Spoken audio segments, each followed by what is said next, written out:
নমস্কাৰ বন্ধুসকল, দেখিছে এটা খুব ধুনীয়া প্ৰাকৃতিক পৰিৱেশৰ মাজত অঞ্চলতে শুনিবলৈ পাইছোঁ যে আপোনাৰ যোৰহাটৰ তিতাবৰত এখন পুৰণীয়া বাইক ওলাইছে আৰু সেই বাইকখন চাওঁ বুলি আজি ওলাইছোঁ। গতিকে মোৰ লগতে আপোনালোকো বলক, সকলো একেলগে যাওঁ। চ' আহক।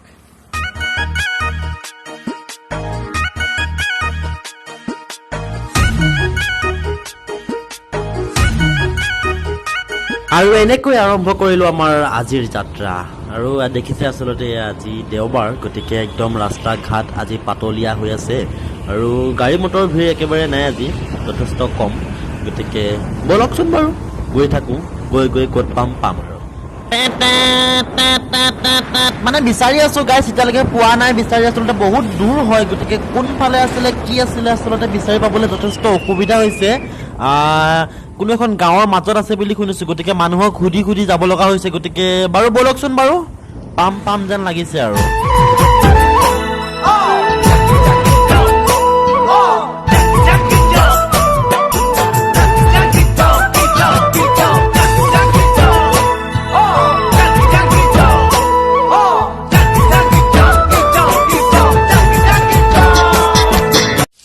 গাইছ, বৰ্তমান আহি পাইছোহি সেই গন্তব্যস্থলীত য'ত আমি আপোনালোকক আজি লৈ আহিছিলোঁ।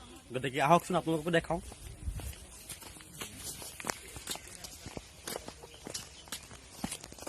তালৈকে যাব পাৰোঁ নাই।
আজি আচলতে আপোনালোকক আগৰ পৰা জনাই আছিলোঁ যে আমি এখন বিশেষ বাহন চাবলৈ গৈ আছিলোঁ, যিখন বাহন আকাশমাৰ্গৰ পৰা আমি দেখিবলৈ পাম।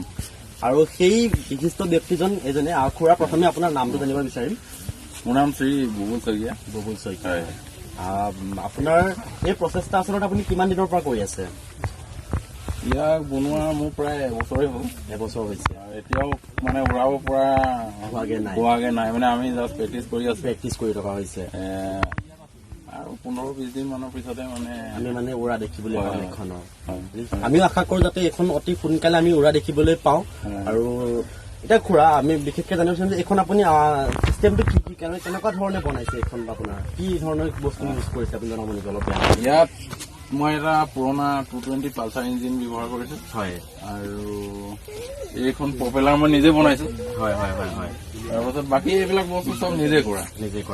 এইবোৰ চব নিজে কৰিছো। হয়। আৰু মই ভাবিছো মানে এতিয়া বৰ্তমান আমি প্ৰেক্টিচ কৰোতে গম পাইছো যথেষ্ট সফল হোৱাৰ মানে চান্স আহি আছে। হয়। এতিয়া এখন আপোনাৰ সম্পূৰ্ণ কৰি তোলোতে আপোনাৰ বৰ্তমান সময়লৈকে সম্পূৰ্ণটো হোৱাগে নাই এতিয়ালৈকে। বৰ্তমান সময়লৈকে আপোনাৰ এনে খৰচটো কিমান হৈছে বাৰু? আপুনি এনে মোটামুটি ভাবি কিবা এটা যদি ক'ব পাৰে। মই এটা প্ৰথম বাজেট বনাইছিলো। হয়। মানে 80,000ৰ পৰা 1 লাখ টকাৰ ভিতৰত মই গোটেই কাম সম্পূৰ্ণ কৰিম বুলি। কিন্তু এতিয়া মই বৰ্তমান চাইছো মানে 1 লাখ টকাও পাৰ হৈ গ'ল। তথাপিতো সম্পূৰ্ণ হোৱাই নাই। আৰুতো কাম আছে। আৰু প্ৰায় বস্তু মই পুৰণাই লগাইছো। হয়।